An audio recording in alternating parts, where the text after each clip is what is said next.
કેમ છો વિદ્યાર્થી મિત્રો? આગળના લેક્ચરમાં આપણે વેગ અચળાંક કે તેના એકમ વિશેની માહિતી મેળવી કે કોઈ પણ પ્રક્રિયા છે એનો તમને ક્રમ આપી દે કે શૂન્ય ક્રમની પ્રક્રિયા હોય તો તેના માટે વેગ અચળાંક કે તેનો એકમ શું થાય તો તમને ખ્યાલ હોવો જોઈએ.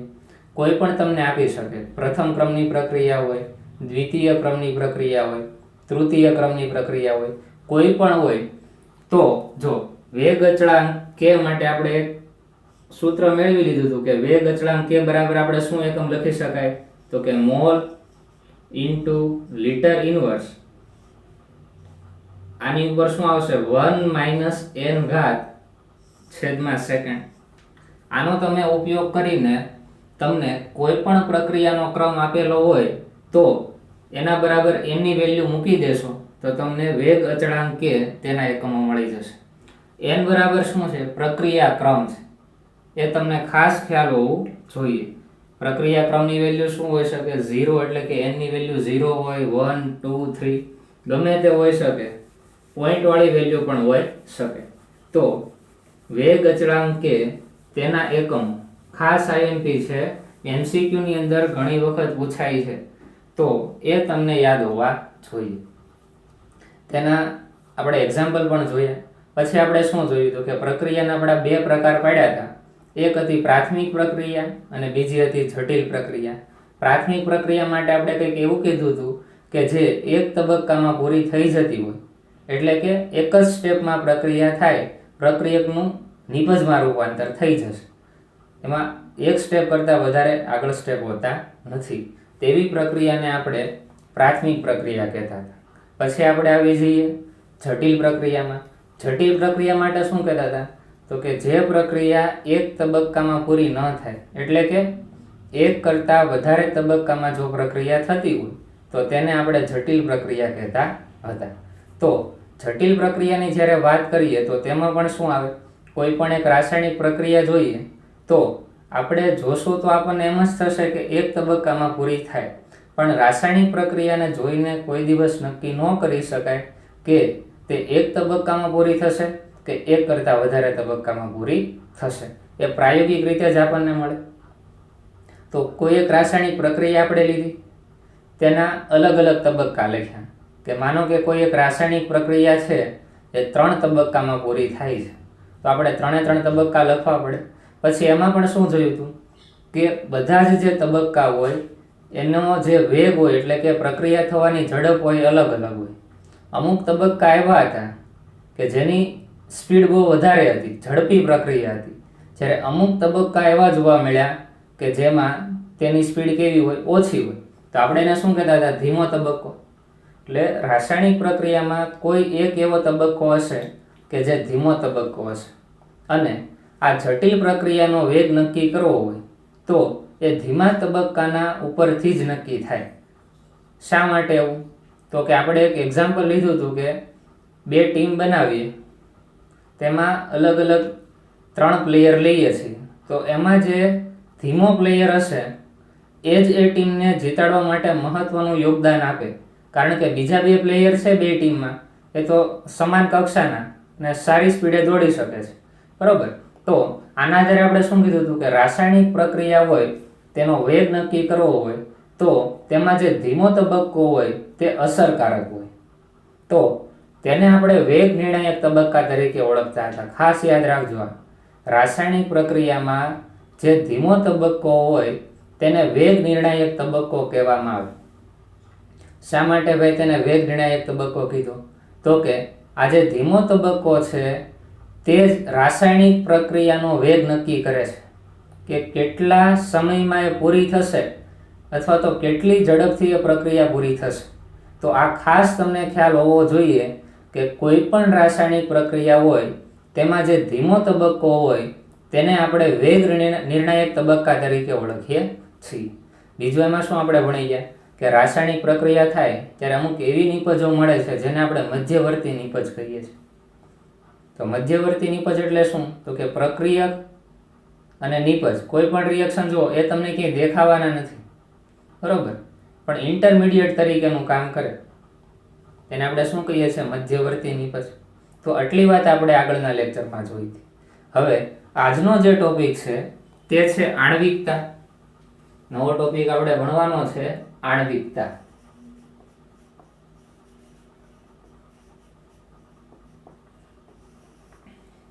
આણ્વિકતા એટલે શું? કોઈ પણ એક રાસાયણિક પ્રક્રિયા તમને આપી દે અને એવો પ્રશ્ન પૂછે કે આ રાસાયણિક પ્રક્રિયા છે તેની આણ્વિકતા ખાલી જગ્યા હોય, તો આણ્વિકતા મેળવતા આપણને આવડવું જોઈએ. આ ટોપિક પણ બહુ આઈએમપી છે, એમસીક્યુ ની દ્રષ્ટિએ પણ આઈએમપી છે. એમસીક્યુમાં ઘણીવાર પૂછાય કે કોઈ એક રિએક્શન આપી દે અને 4 ઓપ્શન આપી દે કે આ પ્રક્રિયાની આણ્વિકતા ખાલી જગ્યા હશે 1 2 3 4 ગમે તે ઓપ્શન આવે. પણ તમને આ ખાસ ખ્યાલ હોવો જોઈએ કે આણ્વિકતા એટલે શું. હવે જો આણ્વિકતા સમજતા પહેલા એક ટોપિક તમારે સમજવો પડે અને એ ટોપિક છે સંઘાતનો સિદ્ધાંત.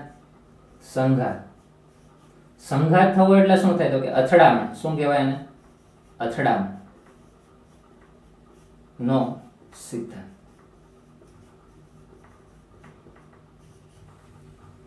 હવે જો આ છેલ્લો ટોપિક છે, ટેક્સ્ટ બુકમાં તમે જોશો ને તો અથડામણનો સિદ્ધાંત એ છેલ્લો ટોપિક છે. આ તમારે આ વખતે જે સિલેબસ આપણે છે એમાં ટોપિક નથી, બરાબર? છેલ્લો ટોપિક છે પણ એ ટોપિક આપણે નથી ભણવાનો. પણ શું કહેવા માંગે છે તમને ખ્યાલ હશે તો તમને આણ્વિકતા શું છે એ ખબર પડી જશે. હવે જો આ સંઘાત થવું એટલે શું થાય? તો કે કંઈક અથડાવાની વાત છે. તો જોઈએ, જો એક પ્રક્રિયા આપણે લઈએ એના દ્વારા સમજીએ. જો આ ખાલી સમજવાનું છે, આણ્વિકતામાં ક્યાંય લખવાનું નથી. તો એક રિએક્શન લખીએ. જો H2 પ્લસ 1/2 O2 શું આપશે? H2O. પ્રક્રિયાને સંતુલિત કરીને જ આખી લખી નાખી. પ્રક્રિયક સાઈડ 2 હાઇડ્રોજન, નિપજ સાઈડ 2 હાઇડ્રોજન, અહીંયા 1 ઓક્સિજન, અહીંયા 1/2 O2 એટલે શું થાય? અડધો O2, અહીંયા 2 છે ને ઓક્સિજન અને અહીંયા 1/2 કર્યો એટલે કેટલા થઈ ગયા? 1. હવે જો આ પ્રક્રિયાની જ્યારે વાત કરીએ તો સંઘાત એટલે શું થાય? જો કોઈ પણ રાસાયણિક પ્રક્રિયા થાય ત્યારે પ્રક્રિયકો વચ્ચે શું થાય? અથડામણ થાય. સંઘાત થવું એટલે શું થાય? અથડામણ થાય. તો જો અહીંયા એક આપણી પાસે H2 નો અણુ છે, તો આપણે આ રીતે દર્શાવીએ. જો એક H2 નો અણુ, બીજો છે ઓક્સિજન નો O2 નો અણુ. હવે આ બંને પ્રક્રિયકો વચ્ચે યોગ્ય પ્રકારની અથડામણ થવી જોઈએ. શું થવું જોઈએ આની વચ્ચે? એક યોગ્ય પ્રકારની અથડામણ અથવા તો સંઘાત થવો જોઈએ. જો આની વચ્ચે યોગ્ય પ્રકારની અથડામણ થાય તો આનું રૂપાંતર નિપજમાં થાય. તો હવે તમને ખ્યાલ આવી ગયો હશે કે કોઈ પણ રાસાયણિક પ્રક્રિયા થાય ત્યારે પ્રક્રિયકો વચ્ચે શું થાય? સંઘાત થતો હોય. શું થતું હોય? બે પ્રક્રિયકો અહીંયા છે તો બે અથડાતા હોય. પણ પાછો અહીંયા એક ટોપિક મહત્વનો એ બને કે કોઈ પણ બે પ્રક્રિયકો અથડાય એટલે હંમેશા નિપજ બને એવું પોસિબલ નથી. તમને કોઈ પણ બે પ્રક્રિયકો આપ્યા કે એક A પ્રક્રિયક છે અને બીજો B પ્રક્રિયક છે, આ બંને અથડાય એકબીજા સાથે અને એવું જરૂરી નથી કે નિપજ મળે. નિપજ ક્યારે મળે? તો કંઈક અથડામણથી ચોક્કસ પ્રકારની હોવી જોઈએ. કેવી હોવી જોઈએ? ચોક્કસ પ્રકારની. તો અથડામણના પણ બે પ્રકાર પડે. એક પ્રકાર આવશે અસરકારક અથડામણ અથવા તો બોલશું સંઘાત.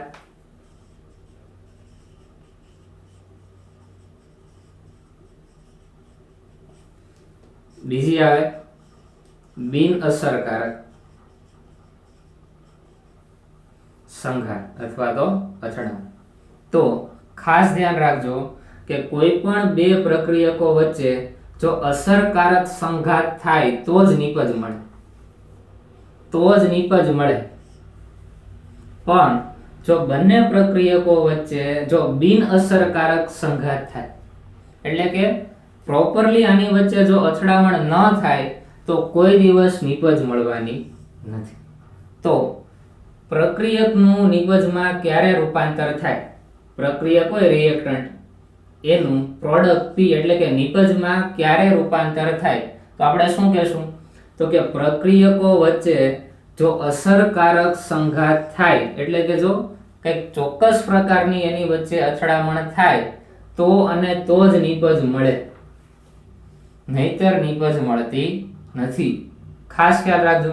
જો પ્રક્રિયકો વચ્ચે બિન અસરકારક સંઘાત થાય તો એમાં નિપજ મળતી નથી. તો અહીંયા તમને ખ્યાલ આવી ગયો હશે કે સંઘાત એટલે કે અથડામણનો સિદ્ધાંત શું કહેવા માંગે છે. તો હવે તમને એમ ક્લિયર થાય કે કોઈ પણ પ્રક્રિયા હોય એનું પ્રક્રિયકનું જ્યારે નિપજમાં રૂપાંતર થતું હોય ત્યારે પ્રક્રિયકો વચ્ચે શું થતું હશે તો કે અસરકારક અથડામણ થતી હશે તો જ એમાં નિપજ મળી હોય, નહીતર નિપજ મળતી નથી. તો આ વાત તમને ક્લિયર હોવી જોઈએ, કારણ કે આ આણ્વિકતામાં ખાલી સીધું તમને એમ જ કહી દેશે કે પ્રક્રિયકો વચ્ચે ચોક્કસ પ્રકારની અથડામણ એટલે કે સંઘાત થાય તો નિપજ મળે છે, પણ એ શું છે એ તમને ખ્યાલ હોવો જોઈએ. તો આણ્વિકતાની આપણે વાત કરીએ, જો આણ્વિકતાના આપણે બે પ્રકાર પાડીશું, કેમ કે આપણી પાસે બે પ્રકારની પ્રક્રિયા છે, એક છે પ્રાથમિક પ્રક્રિયા અને બીજી છે જટિલ પ્રક્રિયા. તો પ્રાથમિક પ્રક્રિયાની આણ્વિકતા કઈ રીતે મેળવાય અને જટિલ પ્રક્રિયાની આણ્વિકતા કઈ રીતે મેળવાય, બે બાબત આપણને ખાસ ખ્યાલ હોવો જોઈએ. તો આપણે હેડિંગ આપીએ, જો આણ્વિકતા છે એમાં પણ આપણે જોશું પહેલું પ્રાથમિક પ્રક્રિયાની આણ્વિકતા. આનો અર્થ શું તો કે એક તબક્કામાં પ્રક્રિયા પૂર્ણ થતી હોય તેવી પ્રક્રિયાની આણ્વિકતા મેળવવાની છે. તો હવે જો પહેલા આના માટે વ્યાખ્યા લખી નાખીએ શું છે પ્રાથમિક પ્રક્રિયાની આણ્વિકતા. સાવ ઈઝી છે. જો કોઈ પણ રાસાયણિક પ્રક્રિયા થાય ત્યારે જે પ્રક્રિયકો હોય એની વચ્ચે શું થાય, યોગ્ય પ્રકારની અથડામણ થાય. આ જે પ્રક્રિયકોની જે સંખ્યા છે એ સંખ્યાને આપણે ગણી લઈએ, એ જે આન્સર આવે એ શું થઈ ગઈ, તેની આણ્વિકતા કહેવાય. કાંઈ અઘરું નથી. શું કરવાનું તો કે પ્રાથમિક પ્રક્રિયા લેશું, એમાં જે પ્રક્રિયકો હોય એકબીજા સાથે અથડાતા હોય તે પ્રક્રિયકોની સંખ્યા જે મળે એ શું હોય તો કે પ્રાથમિક પ્રક્રિયાની આણ્વિકતા તરીકે ઓળખવામાં આવશે. તો આપણે એની એક વ્યાખ્યા લખીએ, જો શું કહેવા માંગે છે પ્રાથમિક પ્રક્રિયાની આણ્વિકતા. તો જો શું આવશે આમાં, પ્રાથમિક પ્રક્રિયામાં ભાગ લેતા સ્પીસીસ, પ્રાથમિક પ્રક્રિયામાં ભાગ લેતા સ્પીસીસ. જો આ ઇંગ્લિશ શબ્દ થઈ ગયો સ્પીસીસ. સ્પીસીસ એટલે શું તો કે ઘટકો હોય. પ્રક્રિયામાં શું શું હોય, જો પ્રક્રિયામાં જે પ્રક્રિયકો હોય એ ઘણી વખત આપણને અણુ સ્વરૂપે જોવા મળે હોય. પ્રક્રિયકો હોય એ અણુ સ્વરૂપે હોય, પરમાણુ સ્વરૂપે પણ હોય, અથવા તો શું હોય આયનો પણ હોય, ધન આયન, ઋણ આયન. ઘણી વખત શું હોય તો કે મુક્ત મૂલક પણ હોય, જોયા છે બરોબર. લખી શકીએ આપણે તો લખી નાખીએ. જો અણુ હોય, પરમાણુ હોય, આયન હોય, મુક્ત મૂલક પણ હોય, એટલે આપણે લખીએ અને મુક્ત મૂલક. શું કીધું, પ્રાથમિક પ્રક્રિયામાં ભાગ લેતા સ્પીસીસ એટલે કે પ્રક્રિયામાં અણુ ભાગ લેતા હોય, પરમાણુ, આયન અથવા તો મુક્ત મૂલક. તો એની વચ્ચે શું થશે તો કે યોગ્ય સંઘાત થાય. ખાસ ધ્યાન રાખજો, આ શબ્દ લખવો પડે, અસરકારક સંઘાત થાય. તો જો શું થશે એમાં, એક જ સાથે અથડામણ થાય છે, એક જ સાથે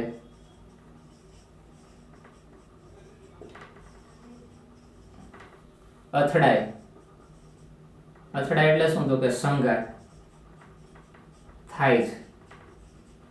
તો એક જ સાથે અથડામણ થવી જોઈએ કે પહેલો પ્રક્રિયક હોય એ બીજા પ્રક્રિયક અને ત્રીજા પ્રક્રિયક ત્રણે એક સાથે શું થવા જોઈએ, અથડાવા જોઈએ. એટલે અહીંયા શબ્દ વાપરો, એક જ સાથે અથડામણ થાય છે જેના કારણે પ્રક્રિયા થાય. જેના કારણે પ્રક્રિયા થાય. જો પ્રક્રિયા ક્યારે થાય તો કે અસરકારક સંઘાત હોય તો જ થાય. એટલે કે એક જ સાથે જ્યારે અથડામણ થાય અને પણ કેવી હોય, અસરકારક અથડામણ હોય, જેના કારણે આખી પ્રક્રિયા થવાની છે અને નિપજ મળશે. તો થાય છે તેવા સ્પીસીસની સંખ્યાને, જેના કારણે પ્રક્રિયા થાય છે તેવા સ્પીસીસ એટલે કે શું, આ અણુ, પરમાણુ, આયન અને મુક્ત મૂલ્ય, તેવા સ્પીસીસની સંખ્યાને તે પ્રાથમિક પ્રક્રિયા માટેની શું કહેવામાં આવે? આણ્વિકતા કહેવામાં આવે. સ્પીસીસની સંખ્યાને આણ્વિકતા કહે છે. એટલે કે કોઈ પણ એક રાસાયણિક પ્રક્રિયા આપી હોય તેમાં શું કરવાનું, તો કે એમાં જે પ્રક્રિયકો હોય કે જેનું એક જ સમયે અથવા તો એક જ સાથે અથડામણ થતા હોય તો તેને આપણે ગણી લેવાના, અને આપણે જે ગણી લેશું, જે સંખ્યા આવે તે સંખ્યાને શું કહેવાય? આણ્વિકતા તરીકે ઓળખવામાં આવશે. હવે જો ઘણી પ્રક્રિયા એવી હશે કે જેની આણ્વિકતા 1 હોય, ઘણી પ્રક્રિયાની આણ્વિકતા 2 હોય, તો આપણે એક કામ કરીએ, એનું પણ આપણે વર્ગીકરણ કરી નાખીએ. તો પહેલું આવશે કે એવી પ્રક્રિયા કે જેની આણ્વિકતા 1 હોય, તો આપણે એ કરીને લખીએ. જો એક આણ્વીય પ્રક્રિયા, શું લખીએ? એક આણ્વીય પ્રક્રિયા.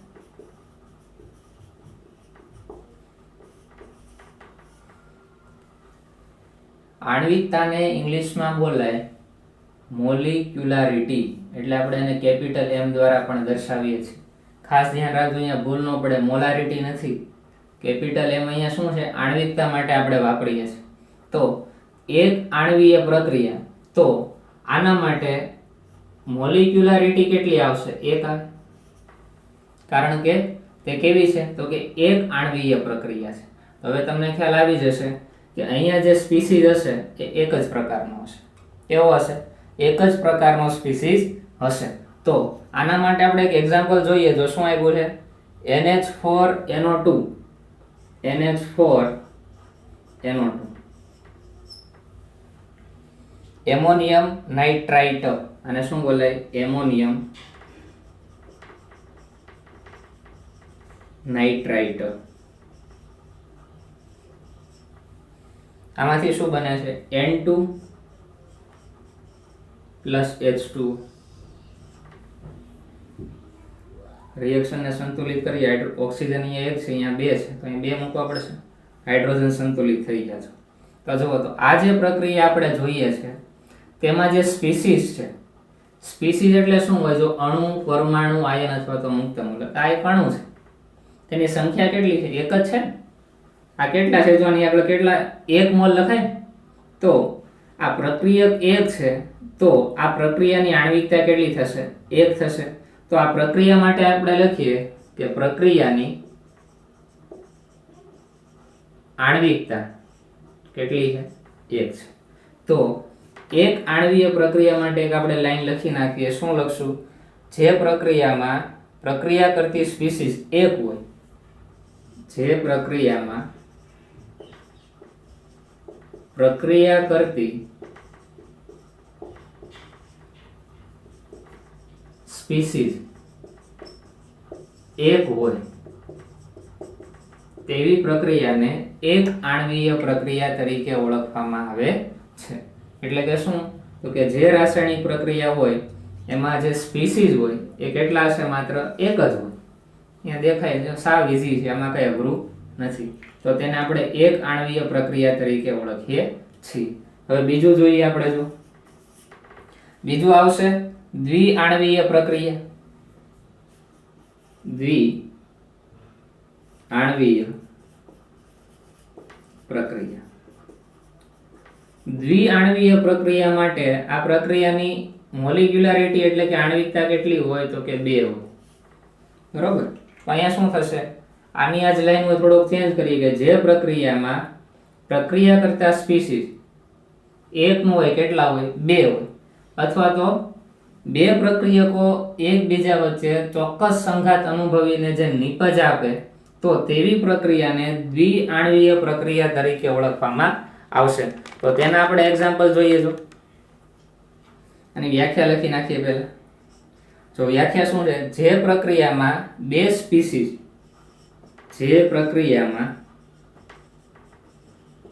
2 સ્પીસીસ શું થતા હોય તેની વચ્ચે અસરકારક અથડામણ થતી હોય, આ શબ્દ વાપરવો પડે તો જ નિપજ મળવાની. તો શું થશે? બે સ્પીસીઝ વચ્ચે એક સાથે સંઘાત થતો હોય, બે સ્પીસીઝ વચ્ચે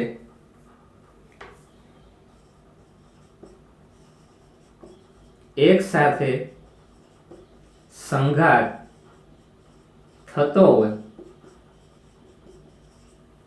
તો તેવી પ્રક્રિયાને દ્વિઆણવીય પ્રક્રિયા કહેવામાં આવે છે. અહીંયા સંઘાત એટલે હવે તમે સમજી જજો, અહીંયા અસરકારક સંઘાત હશે એટલે નિપજ મળવાની છે. તો હવે જો અહીંયા જે આપણે એક્ઝામ્પલ જોશું તેમાં પ્રક્રિયકો કેટલા હશે? બે હશે. તો એક્ઝામ્પલ જોઈએ, જો 2 મોલ હાઇડ્રોજન આયોડાઇડ, એનું રૂપાંતર કેમાં થાય? તો કે H2 + I2. તો જુઓ તો અહીંયા જે સ્પીસીસ છે એની સંખ્યા કેટલી છે? 2 છે ને. અહીંયા 2 મોલ હાઇડ્રોજન આયોડાઇડ છે એટલે કે 2 હાઇડ્રોજન આયોડાઇડના અણુઓ વચ્ચે શું થવાનું છે? યોગ્ય પ્રકારની સંઘાત થવાની છે. તો આ પ્રક્રિયા માટે તેની મોલિક્યુલારિટી કેટલી થશે? 2 જોવા મળે છે. સાવ ઈઝી આ ક્વેશ્ચન છે આખો. એક રિએક્શન તમારે યાદ રાખવી પડશે બધા માટે એક્ઝામ્પલ. હવે આપણે આગળ વધીએ. એક આણ્વીયની વાત થઈ ગઈ, દ્વિઆણ્વીયની વાત થઈ ગઈ, એક ત્રીજું જોઈ લઈએ. જો ત્રીજું કયું આવશે? ત્રિઆણ્વીય પ્રક્રિયા. હવે આની વ્યાખ્યા તમે જાતે લખજો. આના માટે મોલિક્યુલારિટી કેટલી થઈ જશે? 3 થાય. ત્રિઆણ્વીય પ્રક્રિયા, અહીંયા થોડોક ચેન્જ કરીએ વ્યાખ્યામાં. જો ત્રિઆણ્વીય છે એમાં શું ચેન્જ કરશો? 2 ની જગ્યાએ 3 સ્પીસીઝ લખી નાખો. શું થાય? જે પ્રક્રિયામાં 3 સ્પીસીઝ વચ્ચે એક સાથે સંઘાત થતો હોય તો તેવી પ્રક્રિયાને ત્રિઆણ્વીય પ્રક્રિયા તરીકે ઓળખવામાં આવે છે. આનું આપણે સીધું એક્ઝામ્પલ એક જોઈ લઈએ.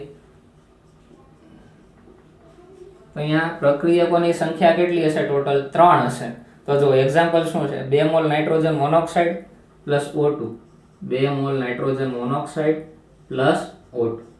આ બંને વચ્ચે પ્રક્રિયા થાય છે અને નિપજમાં આપે છે 2 મોલ નાઇટ્રોજન ડાયોક્સાઇડ.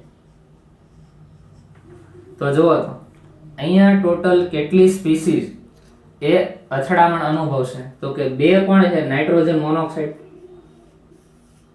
2 શું લીધેલા છે? Nitrogen monoxide. એક શું છે? O2. તો આની વચ્ચે શું થતી હશે? અસરકારક રીતેની અથડામણ થાય, બરોબર. અને શું આપી દેશે? 2 મોલ નાઇટ્રોજન ડાયોક્સાઇડ. તો આ પ્રકારની જે પ્રક્રિયા છે, જો આમાં ટોટલ કેટલા અણુ છે? 1, 2 અને 3. એટલે આપણે શું કહીએ છીએ? અને ત્રિઆણ્વીય પ્રક્રિયા તરીકે ઓળખીએ છીએ. તો આ વાત થઈ આણ્વિકતા એટલે શું, તેની વ્યાખ્યા અને તેના પ્રકાર. પણ અહીંયા આપણે જે વાત કરીએ છીએ તેમાં માત્ર પ્રાથમિક પ્રક્રિયાની આણ્વિકતાની વાત કરી છે. હવે જે આવશે શું આવશે? તો કે જટિલ પ્રક્રિયાની આણ્વિકતા. હવે આમાં એક અમુક મહત્વના પોઈન્ટ છે, આપણે જોઈ લઈએ. જો કોઈ પણ જે પ્રાથમિક પ્રક્રિયાઓ છે એની મેક્સિમમ આણ્વિકતા છે ને 3 હોય. કેટલી હોય? 3. બહુ રેર કેસમાં એવું બને કે 1000 રિએક્શનમાંથી કોઈ એક એવી રિએક્શન તમને જોવા મળશે કે જે પ્રાથમિક હોય અને તેની આણ્વિકતા 3 કરતા વધારે. તો એક પોઈન્ટ લખી નાખીએ. શું લખશું? પ્રાથમિક પ્રક્રિયાની આણ્વિકતા મેક્સિમમ એટલે કે મહત્તમ 3 જોવા મળે છે. કોઈ પણ રાસાયણિક પ્રક્રિયા તમે લેશો, 3 કરતા વધારે અણુઓ અથવા તો સ્પીસીઝ અથડાવાના નથી. કેટલા અથડાય? 3 અથડાય. એના કરતા વધારે અથડાય નહીં. અને માનો કે વધારે અથડાતા હોય તો એની વચ્ચે અસરકારક પ્રકારનો સંઘાત ન થાય. અહીંયા તમને એ પ્રશ્ન થશે કે સર 4 પ્રક્રિયાઓ એકબીજા સાથે શા માટે ન અથડાય છે? અથડાવાના તો છે, જો આપણે સમજવાનો પ્રયત્ન કરીએ. આપણે 4 આણ્વિકતા આવે એવું રિએક્શનનું એક્ઝામ્પલ જોઈએ. એક્ઝામ્પલની જરૂર નથી, માત્ર આ રીતે દર્શાવીએ. જો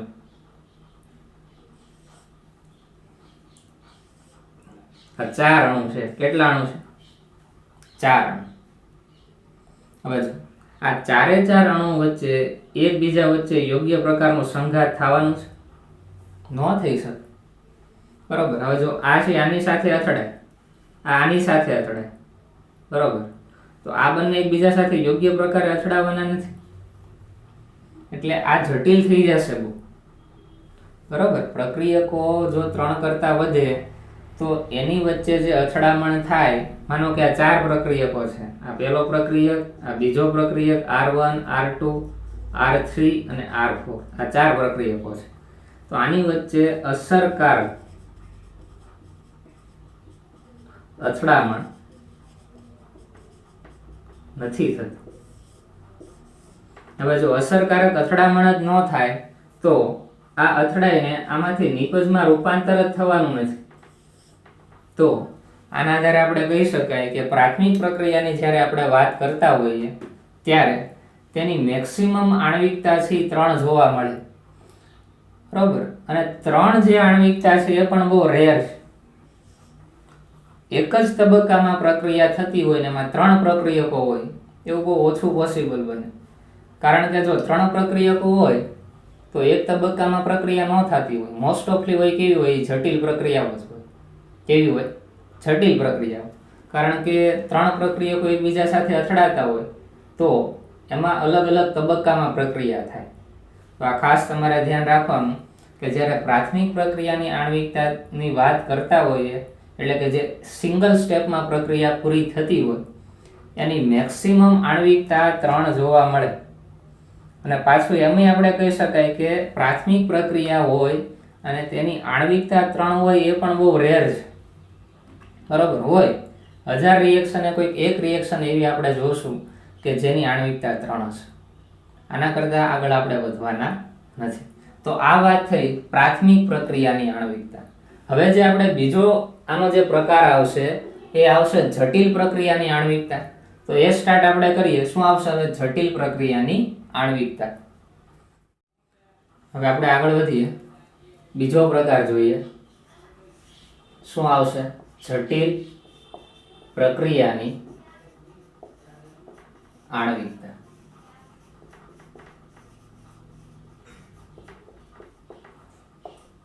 કોઈ પણ રાસાયણિક પ્રક્રિયા હોય એ જટિલ હોય, એટલે કે એક કરતાં વધારે તબક્કામાં જો રાસાયણિક પ્રક્રિયા થતી હોય તેના માટે આપણે આણ્વિકતાનો અભ્યાસ કરવાનો છે. તો આ સાવ ઈઝી છે. જો જટિલ પ્રક્રિયાની જ્યારે આણ્વિકતાની વાત કરીએ તો આપણે એમ લખી શકાય કે તે એક કરતાં વધુ તબક્કામાં થતી હોવાથી તેની આણ્વિકતા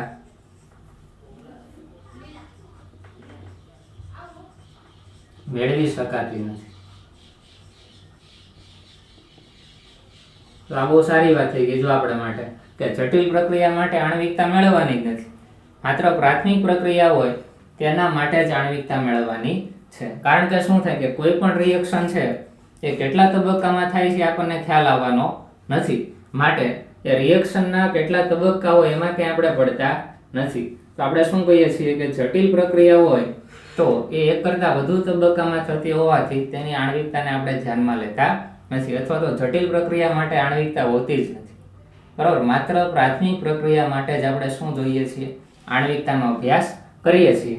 આપણે એક એક્ઝામ્પલ જોઈએ. જો જટિલ પ્રક્રિયાનું એક એક્ઝામ્પલ છે. જો એક્ઝામ્પલ આપ્યું છે 2 મોલ નાઇટ્રોજન મોનોક્સાઇડ એ H2 વાયુ સાથે પ્રક્રિયા કરે છે. 2 મોલ H2 એની સાથે પ્રક્રિયા કરી અને નિપજ આપે છે N2 plus 2H2, N2 plus 2H2. Reaction સંતુલિત છે, જોઈ લો પહેલા. 2 મોલ અહીંયા આવશે H2O, અહીંયા 2 ઓક્સિજન છે, અહીંયા 2 ઓક્સિજન, અહીંયા 2 નાઇટ્રોજન, અહીંયા 2 નાઇટ્રોજન, હાઇડ્રોજન 4, અહીંયા કેટલા? 4. તો આ જે પ્રક્રિયા છે એ કઈ થઈ ગઈ? જટિલ પ્રક્રિયા છે. આ રિએક્શનનું એક્ઝામ્પલ તમને આપી દીધું. આપણે જોઈને કઈ નક્કી ન કરી શકીએ જટિલ છે કે એક તબક્કામાં થાય. તો જો આના ટોટલ તબક્કા કેટલા છે આપણે જોઈએ. તો જોઈએ, જો પહેલો તબક્કો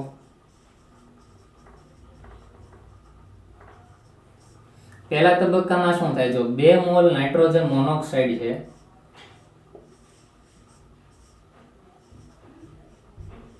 એનું પહેલા રૂપાંતર થશે N2O2 માં.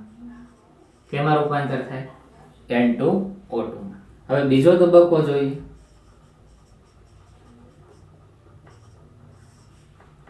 હવે મળ્યું શું? N2O2. હજી એક પ્રક્રિયા બાકી ને આપણો H2. તો N2O2 થી H2 સાથે પ્રક્રિયા કરી બીજો તબક્કો છે. તો જોઈએ જો N2O2 એ આ H2 સાથે પ્રક્રિયા કરે અને નિપજ શું આપે છે? જો N2O અને H2O.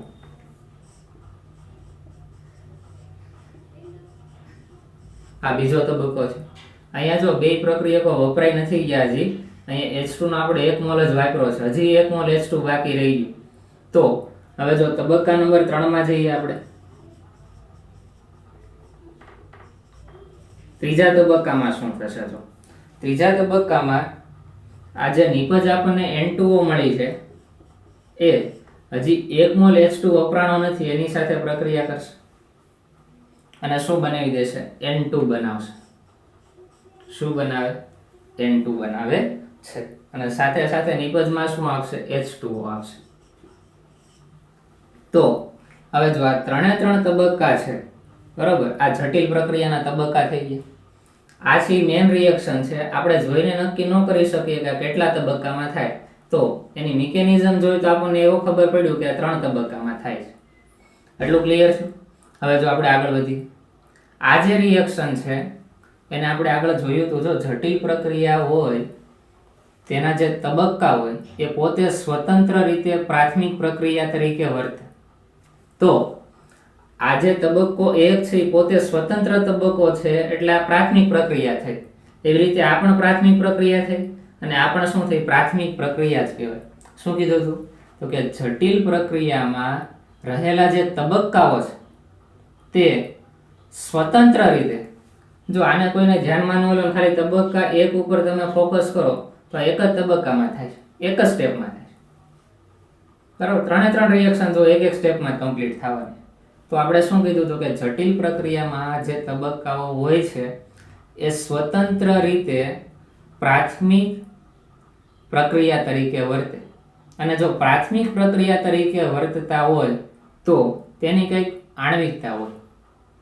તો એમ કહી શકાય કે આ તબક્કાઓની આણ્વિકતા આપણે મેળવી શકીએ છો. તો આ પ્રથમ તબક્કો છે એના માટે મોલિક્યુલારિટી કેટલી થાય? તો કે અહીંયા 2 નાઇટ્રોજન મોનોક્સાઇડના અણુનો ઉપયોગ થાય છે તો આની મોલિક્યુલારિટી 2 થશે. અહીંયા જુઓ તો બીજો તબક્કો છે એમાં કેટલા પ્રક્રિયકો પ્રક્રિયા કરે છે? એક N2O2 છે, બીજો H2. તો અહીંયા આ પ્રક્રિયાની મોલિક્યુલારિટી 2 થાય. અહીંયા જો ત્રીજો તબક્કો છે, અહીંયા 2 પ્રક્રિયકો છે, એક N2O અણુ છે, એક H2 અણુ છે. તો આ ત્રીજી પ્રક્રિયાની મોલિક્યુલારિટી કેટલી થાય? 2 થાય.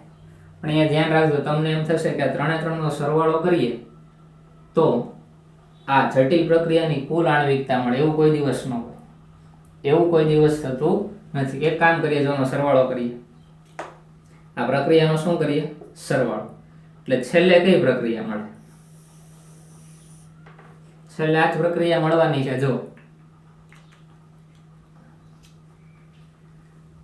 અહીંયાથી N2O2, જો પહેલી પ્રક્રિયા છે અહીંયાથી N2O2 છે અને અહીંયાથી N2O2 છે.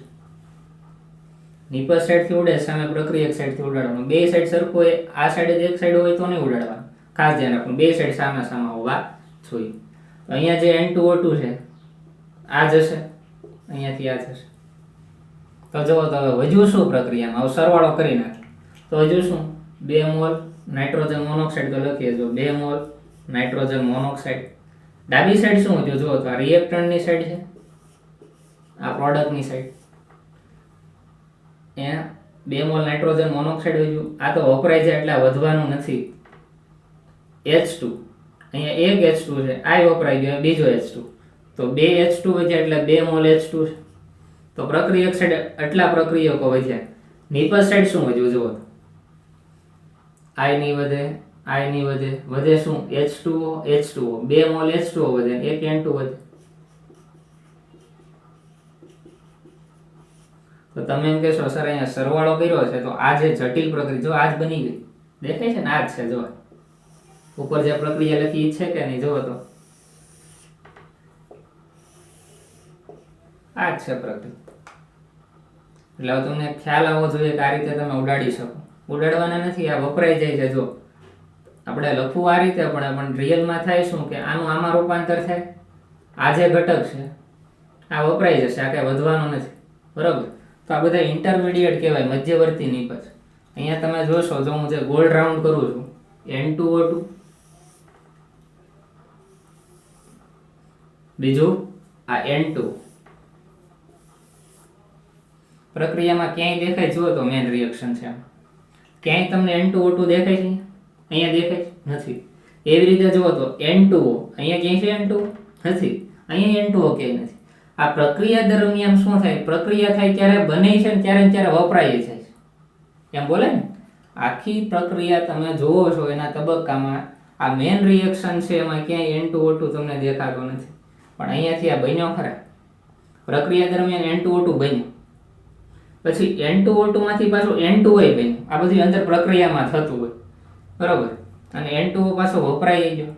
એટલે આપણે એમ કહી શકાય કે કોઈ પણ રાસાયણિક પ્રક્રિયામાં જ્યારે પ્રક્રિયા થતી હોય ત્યારે અમુક સ્પીસીસ બનતી હોય, અને જ્યારે પ્રક્રિયા પૂર્ણ થાય ત્યારે સ્પીસીસ પાછી વપરાય પણ છે.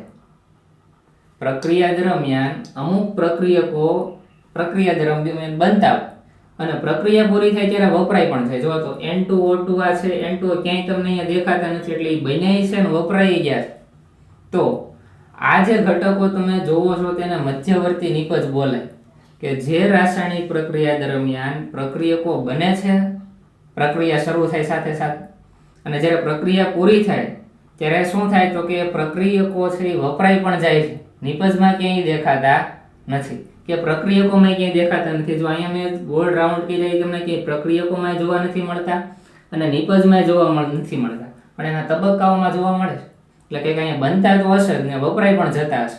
આમ તો તમે એમ કહેશો કે પ્રક્રિયા દરમિયાન જ્યારે પ્રક્રિયા શરૂ થાય ત્યારે અમુક ઘટકો બને છે અને સાથે સાથે વપરાય પણ જાય છે, તો તેને આપણે મધ્યવર્તી નિપજ કહીએ છીએ. શું કહીએ છીએ? મધ્યવર્તી નિપજ. તો અહીંયા જે હું સ્ટાર કરું છું આ બધા શું છે? તો કે મધ્યવર્તી નિપજ કહેવાય. સ્ટાર કર્યા છે એ બધા શું છે? મધ્યવર્તી નિપજ. તમે ઓર્ગેનિકમાં ભણી ગયા છો કે કોઈ પણ રિએક્શનમાં રિએક્ટન્ટ હોય પ્રક્રિયક, એનું પહેલા રૂપાંતર થાય મધ્યવર્તી નિપજમાં, અને મધ્યવર્તી નિપજમાંથી એનું રૂપાંતર થાય નિપજમાં. આ ક્યાંય તમને જોવા ન મળે. રિએક્શન લખો, મેન રિએક્શન જ્યારે લખતા હોય ત્યારે ક્યાંય જોવા મળતો નથી. તો આ વાત તમને ક્લિયર હોવી જોઈએ. તો આ વાત થઈ જટિલ પ્રક્રિયાની. શું આપણે કહેશું? તો કે જટિલ પ્રક્રિયા હોય તેની આણ્વિકતા મેળવવામાં આવતી નથી અથવા તો મળતી નથી, એમ બોલો. પછી એક એક્ઝામ્પલ જુઓ, પછી રિએક્શન કઈ રીતે આપણે લખીએ છીએ એ જુઓ. બીજું આપણે શું કીધું? તો કે આ તબક્કાઓ છે એ સ્વતંત્ર રીતે પ્રાથમિક પ્રક્રિયા તરીકે વર્તે. એક લાઈન લખવી હોય તો લખી નાખીએ, જો ખ્યાલ રહે તમને. શું લખશું? જટિલ પ્રક્રિયામાં રહેલા દરેક તબક્કા એ સ્વતંત્ર રીતે પ્રાથમિક પ્રક્રિયા તરીકે વર્તે છે. પ્રાથમિક પ્રક્રિયા આપણે આગળના લેક્ચરમાં જોઈએ છીએ. પ્રાથમિક પ્રક્રિયા તરીકે વર્તે છે અને તે દરેક તબક્કાની શું હોય? તેની સ્વતંત્ર આણ્વિકતા હોય છે. બરોબર? પ્રત્યેક તબક્કા છે એની સ્વતંત્ર આણ્વિકતા હોય. તમને એમ કે પહેલા તબક્કાની આણ્વિકતા 2, બીજા તબક્કાની આણ્વિકતા 2, ત્રીજા તબક્કાની આણ્વિકતા 3, પણ મેન રિએક્શનની આણ્વિકતા સરવાળો કરવાનો નથી. એટલે જે પોઈન્ટ લખી નાખીએ, જો જટિલ પ્રક્રિયાની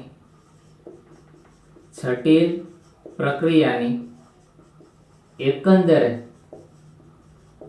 એટલે શું થાય? આ બધાનો સરવાળો કરીને એકંદરે, બરોબર? આપણે આવતું હતું ને પ્રક્રિયાક્રમ, તો કોઈ પ્રક્રિયકની સાપેક્ષે એનો પ્રક્રિયાક્રમ હોય, બીજો પ્રક્રિયક હોય એની સાપેક્ષે પ્રક્રિયાક્રમ હોય, અને આખા પ્રક્રિયાનો એકંદરે એટલે કે બંને પ્રક્રિયકોના પ્રક્રિયાક્રમનો સરવાળો કરતા.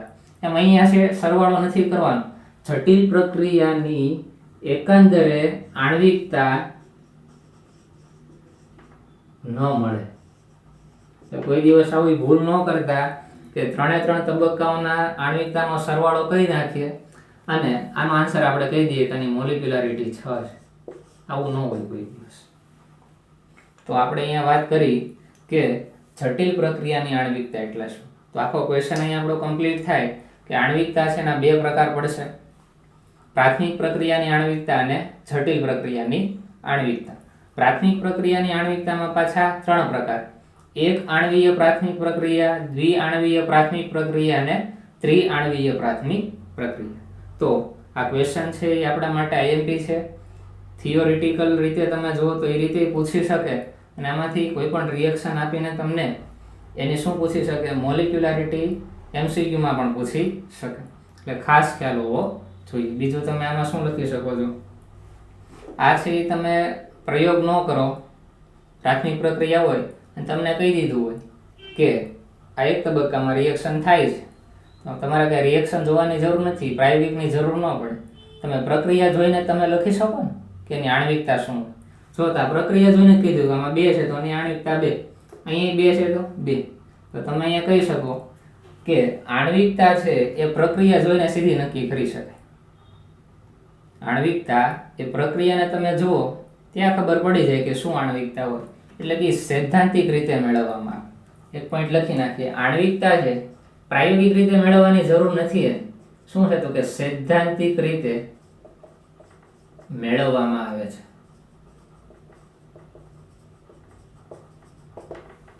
કોઈ પણ રાસાયણિક પ્રક્રિયા આપી હોય એમાં પ્રક્રિયકોની સંખ્યા ગણી લો, એ શું થઈ ગઈ એની આણ્વિકતા. એટલે પ્રક્રિયાને તમે જોઈને તેની આણ્વિકતા મેળવી શકો, અને જટિલ પ્રક્રિયાની આણ્વિકતા મળતી નથી. એટલે ખાસ ખ્યાલ રાખો.